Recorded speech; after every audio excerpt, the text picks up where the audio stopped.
तो hello guys and welcome back भाई लोग। बहुत टाइम हो गया आपसे, सोच रहा हूँ थोड़ी कंटिन्यू वीडियो आए, थोड़ा लाइक वाइक कर दो, शेयर वेयर कर दो तो थोड़ा सा वो मिलता है बूस्ट। अब सीधा बात पे आते हैं। Best platform to trade futures and पे आउट पॉलिसी। पे आउट की स्पेलिंग को सही कर देंगे बाद में, ये सब छोड़ो। और मेन बात है कि आज हम लोग बात करेंगे कौन सी सही है प्लेटफॉर्म। बहुत लोग बात कर रहे हैं ल्यूसिड के बारे में, और कोई लोग बात कर रहे हैं फंडिंग टिक्स की भी बहुत बात हुई थी बीच में। लेकिन I will be talking about the OG platform which is Topstep, none other than Topstep. तो आज हम लोग डिस्कस करेंगे टॉप स्टेप के रूल्स के साथ साथ हम लोग डिस्कस करेंगे इनकी पे आउट पॉलिसी, जो कि मेन है, जो कि समझने में बहुत लोगों को दिक्कत भी आती है। तो इसको हम लोग डिस्कस करेंगे, और ये क्यों इजी है बिगनर्स के लिए वो भी बात बताऊंगा। तो let's come straight to the point. पहले एक बार वेबसाइट पे लेके चलता हूँ, उसके बाद हम लोग आगे की बात करेंगे। सो टॉप स्टेप की ये वेबसाइट है, एक बार इसको वापस कर देते हैं हम लोग रिफ्रेश, ताकि तुम्हें दिखे। ऐसा आएगा, बिकम अ फ्यूचर्स ट्रेडर। और इन लोगों ने 10,000 से ऊपर ट्रेडर्स लाइव हैं इनके। 81,177 ट्रेडर्स पे आउट ले चुके हैं 2024 में। 2 दिन to earn a funded account, क्योंकि इनकी 50% कंसिस्टेंसी पॉलिसी, वो सब हम डिसाइड करेंगे। 12 साल हो गए इनको फ्यूचर स्पेस में, तो इट्स रियली गुड। तो इनके दो प्लान है, पहला स्टैंडर्ड, दूसरा नो एक्टिवेशन फी। दोनों का डिफरेंस सेम बताता हूँ, सब सेम है इन दोनों प्लान में, नो एक्टिवेशन और स्टैंडर्ड में। बस इतना सा डिफरेंस है कि जब तुम स्टैंडर्ड प्लान लेते हो तुम्हें $49 अ मंथ इनको पे करना पड़ेगा वन टाइम। जब तक आप उसको पास नहीं करोगे तब तक आपका हर महीने का $49 लगता रहेगा। इट मीन्स कि मान लो तुमने आज अकाउंट लिया, आज से 1 महीने तक का टाइम है, तुम्हें ये अकाउंट पास करना है। अकाउंट पास करने का तरीका एकदम सिमिलर है। तुम्हें एक तो इनकी दो चीज़ों को फॉलो करना है, मैं तुम्हें बता देता हूँ। सबसे पहले तुम्हें फॉलो करना है अकाउंट पास करने के लिए 50% कंसिस्टेंसी रूल। ये जो 50% लिखा हुआ दिख रहा है, एक 50% कंसिस्टेंसी रूल होता है, उसको फॉलो करना है। और फिर तुम्हें ये अकाउंट पास करना है। देखो 30 दिन किसी को भी नहीं लगता अकाउंट पास होने में, तो इसलिए ये बिगनर्स के लिए सबसे बेस्ट है।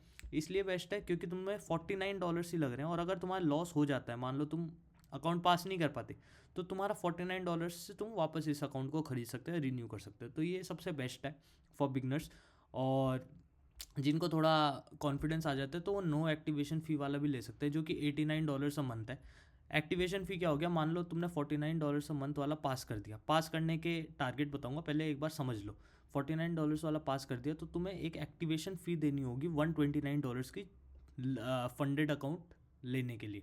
तो ये देने के बाद ही तुम्हें 50K का अकाउंट मिलेगा। नो एक्टिवेशन फ़ी में तुम्हारा $89 ही लगेगा हर महीने। हर महीने इन द सेंस कि भाई एक ही बार लगता है। 1 महीने से ज़्यादा कोई तुम फंडे का अकाउंट ट्रेड कर रहे हो, इसका मतलब तुमसे फेल करने वाले हो, तो उसमें इसमें तुम्हारा एक्टिवेशन फ़ी नहीं लगेगा। बस इतनी सी बात है। यहाँ पे 129.49 इसमें नहीं लगेगा। तुम लोग न्यू फ्यूचर्स स्पेस के लिए तो ज़्यादा कॉम्प्लिकेटेड नहीं है ये चीज़। फ्यूचर स्पेस बहुत अच्छा है, मैं तुम्हें समझाता हूँ कैसे। दूसरी चीज़, प्रॉफिट टारगेट बता देता हूँ। तुम्हारा मैक्सिमम लॉस लिमिट है $2,000, और ये तुम देख सकते हो।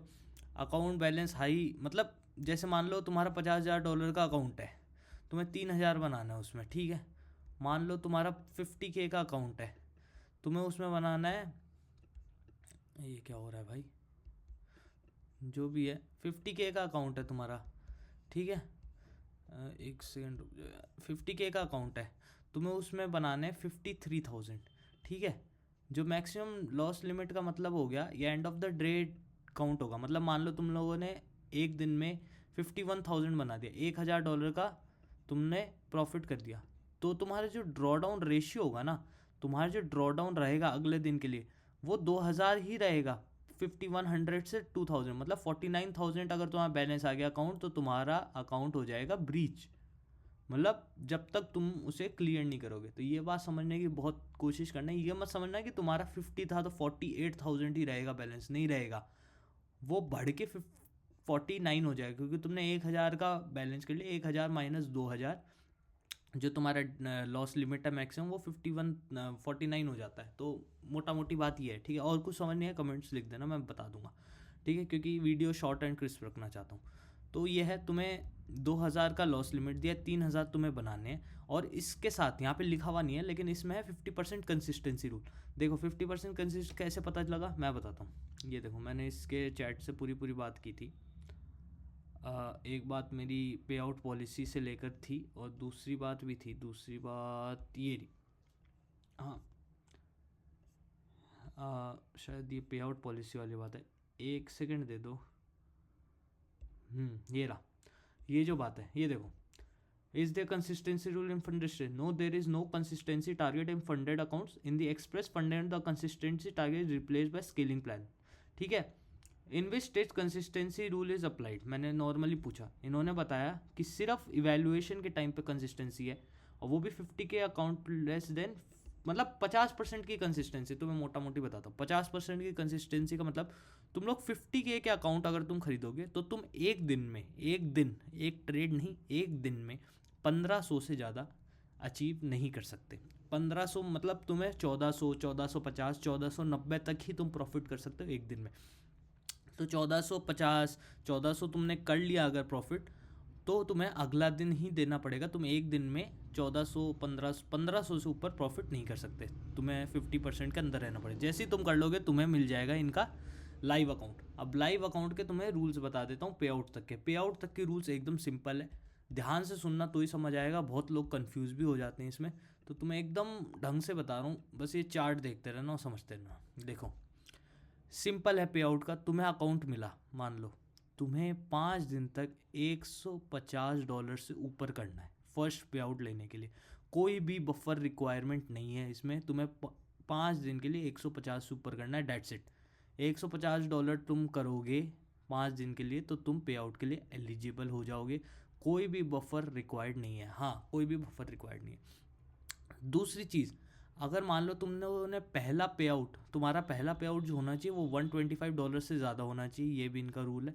ठीक है, वो तो होगा ही, क्योंकि जब तुम 150 करोगे तो 125 से ऊपर अपने आप हो जाएगा। ठीक है, 5 दिन के लिए ये करना है, 5 दिन कॉन्जिक्यूटिव होने ज़रूरी नहीं है, कोई भी 5 दिन। ठीक है, सिंपल, ये रूल समझ गया। दूसरा, अब यहाँ से ट्विस्ट शुरू होता है। ट्विस्ट क्या है मैं बताता हूँ।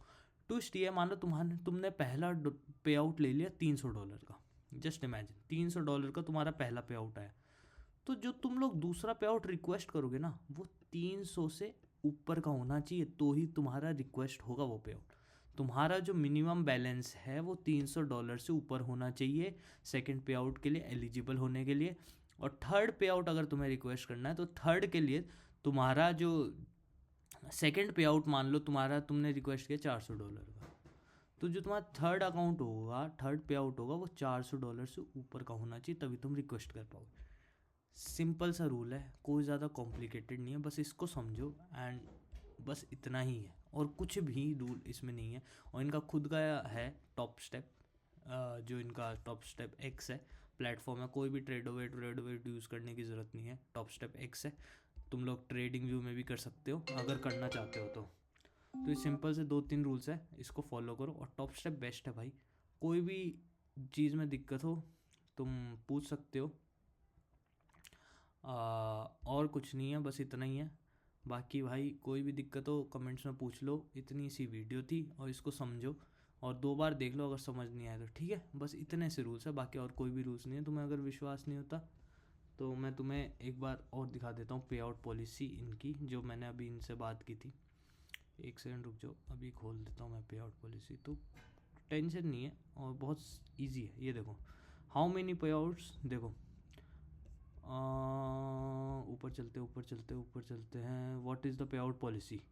Express funder need 5 winning days of 150 plus non consecutive, must be profitable since last pay out, any amount over 0 can withdraw 5000 और 50% of the balance whichever is low. समझ गए? उसके बाद दूसरी चीज़ है minimum account balance to request a pay out. There is no minimum account balance required to request a pay out. Pay outs are based on winning trading days not account balances. ठीक है, और इसके बाद will it remain the same after the first pay out, मैंने पूछ लिया। इन्होंने लिखा है 5 winning days 150 each, you have to restart this cycle after each pay out, be profitable since your last pay out, your balance must be above what it was immediately after your previous pay out. So if you take 3000 payout and your balance drops to 3000, you need to grow it back above 3000 and accumulate 5 new winning days to request a payout. ठीक है, how long will this rule apply? 5 winning days और 150 वाला B प्रॉफिटर since your last pay out, ये तब तक रहेगा जब तक तुम लाइव फंडेड ट्रेडर नहीं बन जाओ। लाइव फंडेड ट्रेडर 5 पे आउट के बाद बन जाते हैं। ठीक है, तो सिंपल सी वीडियो थी, उम्मीद है आप लोगों को वीडियो पसंद आई होगी। कोई भी क्वेश्चन हो नीचे लिख दीजिएगा। आज के लिए इतना ही, thank you so much, bye.